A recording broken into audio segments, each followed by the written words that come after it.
ಶುರುವಾಗ್ತಿದೆ ಹೊಸ ಕಥೆ ರಥಸಪ್ತಮಿ ಡಿಸೆಂಬರ್ 8ರಿಂದ ಸಂಜೆ 6 ಗಂಟೆಗೆ ನಿಮ್ಮ ಉದಯ ಟಿವಿಯಲ್ಲಿ.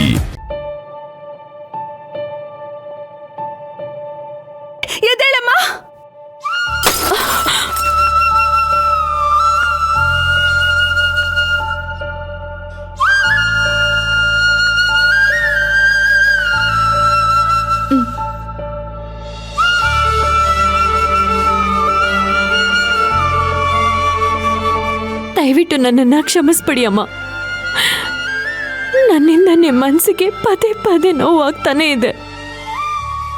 ಎಲ್ಲ ಸರಿ ಮಾಡಿ ಯಾವಾಗ್ಲೂ ನಿನ್ ಜೊತೆನೆ ಇರ್ಬೇಕು ಅಂತ ಅನ್ಕೊಳ್ಳೋ ಅಷ್ಟರಲ್ಲಿ ವಿಧಿನೇ ನಮ್ನೆಲ್ಲಾರನ್ನು ದೂರ ಮಾಡ್ತಾ ಇದೆ. ದೂರ ಮಾಡ್ತಿರೋದು ವಿಧಿ ಅಲ್ಲ, ವಿಧಿ ಹೆಸರಲ್ಲಿ ನನ್ನನ್ನು ದೂರ ಮಾಡ್ಕೋತಿರೋದು ನೀನು. ಇರಳಲ್ ಕಂಡ್ ಬಾವಿಗೆ ಹಗಲಲ್ಲಿ ಬೀಳ್ಬಾರ್ದು ಅಂತಾರೆ, ಆದ್ರೆ ನೀನು ಕಣ್ಣಾರೆ ಕಂಡ್ರು ಅಪಾಯ ಇದೆ ಅಂತ ನಾನು ಹೇಳಿದ್ರು ನನ್ನ ಮಾತನ್ನ ಕೇಳ್ದೆ ಅದನ್ನ ಮಾಡಕ್ ಹೊರಟಿದ್ಯಲ್ಲ. ನಿನಗೇನ್ ಹೇಳ್ಬೇಕು ಅಂತ ನನಗೆ ಅರ್ಥ ಆಗ್ತಿಲ್ಲ ಕಾವೇರಿ. ನಾನು ಅದೇ ಪರಿಸ್ಥಿತಿ ಗೊಂದಲದಲ್ಲಿದ್ದೀನಮ್ಮ. ಏನ್ ಹೇಳ್ಬೇಕು, ಹೇಗ್ ಸರಿ ಮಾಡ್ಬೇಕು, ಎಲ್ರೂ ಒಂದಾಗಿ ಹೇಗ್ ಜೊತೆಯಾಗಿ ಕರ್ಕೊಂಡು ಹೋಗ್ಬೇಕು ಅನ್ನೋದೇ ನನ್ಗೆ ಅರ್ಥ ಆಗ್ತಾ ಇಲ್ಲ. ಒಂದೇ ಸಮಯದಲ್ಲಿ 2 ದೋಣಿಗಳ ಮೇಲೆ ಪಯಣ ಮಾಡೋದಿಕ್ಕೆ ಸಾಧ್ಯ ಇಲ್ಲ ಕಾವೇರಿ. ನಿನಗ ರಾಮ್ ಸರ್ ಮನೆಯವ್ರು ಬೇಕು ಅಂದ್ರೆ ನಮ್ಮನ್ನ ದೂರ ಮಾಡ್ಕೋಬೇಕು, ನಾವು ಬೇಕು ಅಂತ ಅಂದ್ರೆ ಅವರನ್ನ ದೂರ ಮಾಡ್ಕೊಳ್ಬೇಕು. ಅದನ್ನ ಬಿಟ್ರೆ ನಿನಗ್ ಬೇರೆ ದಾರಿನೇ ಇಲ್ಲ.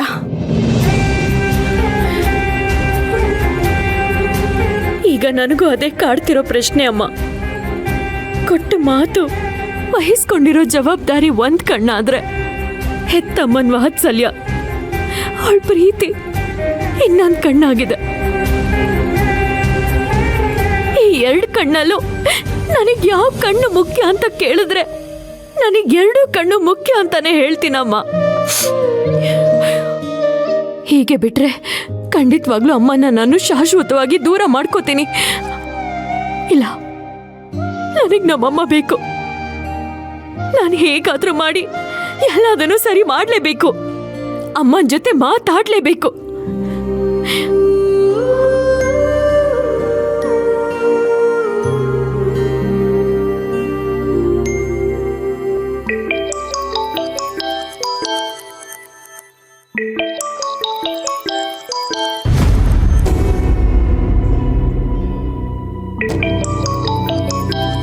ನನ್ನ ಮಾತನ್ನ ಕೇಳ್ದೆ ಇದ್ದವಳು ಇವಾಗ ಅವಳು ಫೋನ್ ಮಾಡಿದ ತಕ್ಷಣ ನಾನು ರಿಸೀವ್ ಮಾಡಿ ಮಾತಾಡ್ಬಿಡ್ಬೇಕಾ?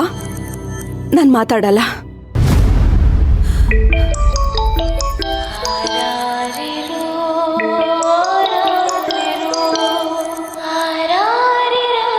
ಅಮ್ಮ, ಒಂದೇ ಒಂದ್ಸಲ ನಿನ್ ಜೊತೆ ಮಾತಾಡ್ಬೇಕು. ಪಿಕ್ ಮಾಡಮ್ಮ.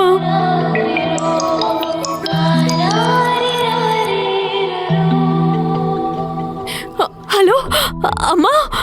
ಹೇಳು, ಏನ್ ವಿಷಯಕ್ಕೆ ಫೋನ್ ಮಾಡಿದೆ? ಅಮ್ಮ, ನಿನಗ್ ನನ್ನ ಮೇಲೆ ಕೋಪ ಇದೆ ಅಂತ ನನಗೆ ಗೊತ್ತು. ದಯವಿಟ್ಟು ನನ್ನನ್ನು ಕ್ಷಮಿಸಮ್ಮ. ಯಾವ ಕಾರಣಕ್ಕೆ ನಿನ್ ಮೇಲೆ ಕೋಪ ಮಾಡ್ಕೊಳ್ಬೇಕು? ಯಾವ ಕಾರಣಕ್ಕೆ ನಿನ್ನ ಕ್ಷಮಿಸ್ಬೇಕು? ನಿನ್ ಮಾತು ಕೇಳ್ದೆ ಇರೋದಕ್ಕೆ ಕ್ಷಮಿಸು ಅಂತ ಕೇಳ್ತಾ ಇರೋದಮ್ಮ. ನನಗೆ ಮನೆಯಲ್ಲಿ ಅಪಾಯ ಇದೆ, ನನ್ನ ಜೊತೆ ಮನೆಗೆ ಬಂದ್ಬಿಡು ಅಂತ ನೀನು ಹೇಳಿದ ತಕ್ಷಣ ನಾನು ಬರಲಿಲ್ಲ ಅಲ್ವಾ? ಅದಕ್ಕೆ ನಿನಗೆ ನನ್ನ ಮೇಲೆ ಕೋಪ ಇದೆ ಅಂತ ನನಗೆ ಗೊತ್ತು. ಅಮ್ಮ, ದಯವಿಟ್ಟು ನನ್ನನ್ನು ಕ್ಷಮಿಸಮ್ಮ. ಆದ್ರೆ ನೀನ್ ನನ್ನ ಜೊತೆ ಮಾತಾಡದೆ ನನ್ನ ದೂರ ಮಾತ್ರ ಮಾಡಬೇಡ ಪ್ಲೀಸ್. ತಪ್ಪು ಅಂತ ಗೊತ್ತಿದ್ರು ತಿದ್ಕೊಳ್ದೇ ಇರೋರ್ಗೆ, ಅಪಾಯ ಇದೆ ಅಂತ ಗೊತ್ತಿದ್ರು ಬದಲಾಗದೆ ಇರೋರ್ಗೆ ಏನ್ ಹೇಳಿ, ಏನಂತ ಕ್ಷಮಿಸ್ಲಿ? ಅಮ್ಮ, ಅದಕ್ಕೆ ಕಾರಣ ಇದೆ, ಆದ್ರೆ ಈ ಕಾರಣನ ನಾನು ಇವಾಗ ಹೇಳಕ್ಕಾಗಲ್ಲ.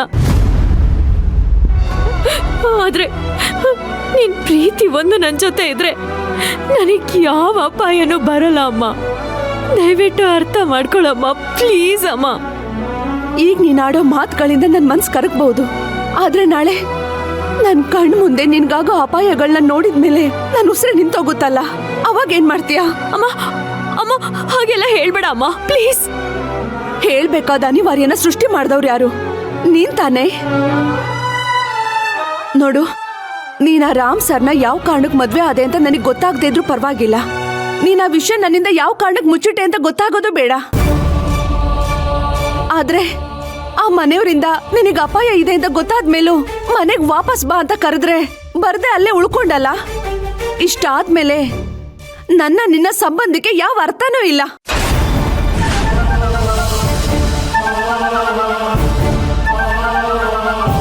ನೋಡು, ಕೊನೆದಾಗಿ ಹೇಳ್ತಿದ್ದೀನಿ, ನಿನಗೆ ಅಮ್ಮ ಬೇಕು ಅನ್ನೋದಾದ್ರೆ ಈ ಮನೆಗ್ ವಾಪಸ್ ಬಾ. ಈ ಮನೆ ಬಾಗ್ಲು ನಿನಗೋಸ್ಕರ ಯಾವಾಗ್ಲೂ ತೆರೆದಿರುತ್ತೆ. ಅದನ್ನ ಬಿಟ್ಟು ಅಲ್ಲೇ ಇರ್ತೀನಿ, ಅಮ್ಮನೂ ಬೇಕು ಈ ಮನೆನೂ ಬೇಕು ಅನ್ನೋದಾದ್ರೆ ದಯವಿಟ್ಟು ನೀನ್ ಅಲ್ಲೇ ಇದ್ಬಿಡು. ಶಾಶ್ವತವಾಗಿ ಈ ಅಮ್ಮನ ನೀನು ಕಳ್ಕೊಂಡ ಹಾಗೆ.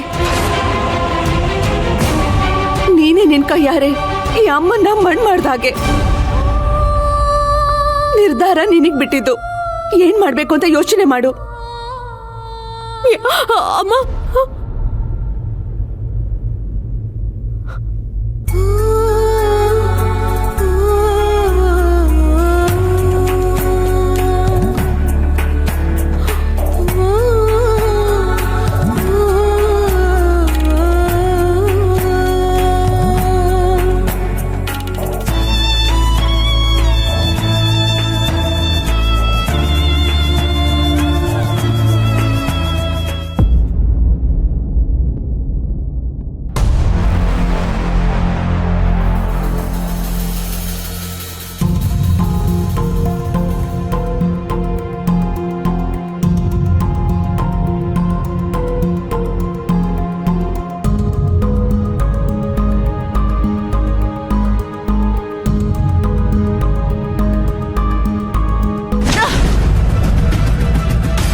ಕಾತಿ,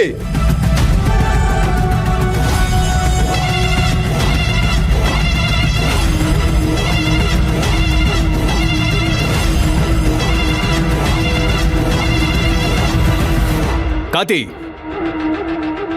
ಅಪ್ಪ ಅನ್ನೋ ಬೆಲೆ ಇಲ್ವಾ ನಿನಗೆ? ಏನ್ ಮಾಡ್ತಾ ಇದ್ಯಾ? ಮಕ್ಕಳು ಅನ್ನೋ ಪ್ರೀತಿನ ನೀವು ಗಾಳಿಗೆ ತೂರದ್ಮೇಲೆ ಅಪ್ಪ ಅನ್ನೋ ಬೆಲೆ ನಮಗೂ ಇಲ್ಲ. ಅದಕ್ಕೆ ಇದಕ್ಕೆಲ್ಲ ಒಂದು ಫುಲ್ ಸ್ಟಾಪ್ ಇಡೋಣ ಅಂತ ಬಂದಿದ್ದೀನಿ.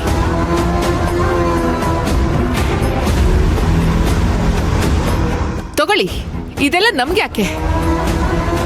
ಇದನ್ನು ನಿಮ್ ಹೆಂಡತಿ ಕೊಟ್ಬಿಡಿ, ಅವಳೇ ಆರಾಮಾಗಿರ್ಲಿ.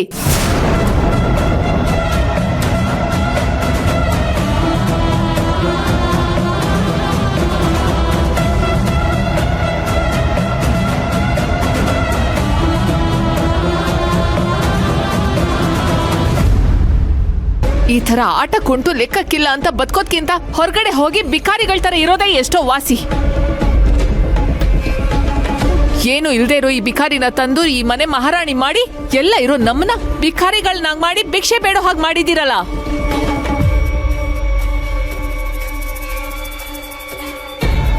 ಈ ಕಾವೇರಿ ಬಂದಾಗಿಂದ ಡೇ ಬೈ ಡೇ ನೀವು ಬದಲಾಗ್ತಾನೆ ಇದ್ದೀರಾ. ಆದ್ರೆ ಇವತ್ತು ಫುಲ್ ಕಂಪ್ಲೀಟ್ಲಿ ಬದಲಾಗಿದ್ದೀರಾ. ಯಾವತ್ತೋ ಒಂದಿನ ನೀವು ಚೇಂಜ್ ಆಗ್ತೀರಾ ಅಂತ ಅನ್ಕೊಂಡಿದ್ದೆ. ನೋ, ನೀವ್ ಯಾವತ್ತೂ ಆಗಲ್ಲ. ಅದ್ ನನಗೆ ಕನ್ಫರ್ಮ್ ಆಗೋಯ್ತು. ಈಗೇನಾಯ್ತು ಅಂತ ಈ ರೀತಿ ಕೂಗಾಡ್ತಾ ಇದ್ಯಾ? ಏನಾಯ್ತು ಅಂತ ಕೇಳ್ತಾ ಇದ್ದೀರಪ್ಪ?